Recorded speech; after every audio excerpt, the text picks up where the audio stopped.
Hello viewers, তো আজকে আমরা চিত্তবাবু ডেকার্স লেনের দোকানে এসে গেছি, যেখানে চিকেন চপ পাওয়া যায়, যেটা খুব ফেমাস দোকান। সবাই খুব আসে এবং খুব ভাইরাল দোকানটা। তো আমরা আজকে ভাবছি যে একটুখানি দেখে নিই আজকে যে কীরকম দোকানটা। আমি কোনোদিন ফুড ব্লগিং সেরকমভাবে করি না, বাট যেহেতু আমরা ডেকার্স লেনে এসেছি এই জন্য ভাবছি যে আজকে একটুখানি চিত্তবাবু স্টুটা ট্রাই করেই দেখি কীরকম দাঁড়াচ্ছে। তোমাদেরকেও সাজেশান দেবো যে এটা খাওয়া ভালো খারাপ সব নেগেটিভ পজিটিভ সব কিছু আলোচনা করবো। Let's go. তারপরে ঢুকে গেলাম ডেকার্স লেনের ভেতরে। ঢুকে গিয়ে দেখি অনেক ভিড়, অনেক লোকজন, অনেক বয়স্ক মানুষ, অনেক রকম ভ্যারাইটিস লোকজন দাঁড়িয়ে আছে।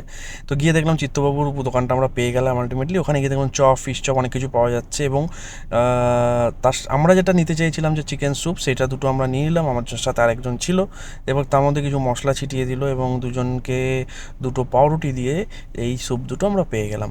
হ্যাঁ, সত্যি কথা বলতে দেখলাম গাজর, পেঁপে এগুলো দেওয়া ছিল স্যুপের মধ্যে। তো স্যুপটা একবার টেস্ট করে দেখলাম। সত্যি কথা বলতে অসাধারণ লাগলো টেস্ট করে।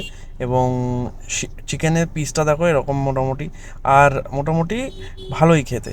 আর তোমাদের আমি বলতে পারি যে একবার ট্রাই করতে পারো, রিয়েলি ইটস গুড।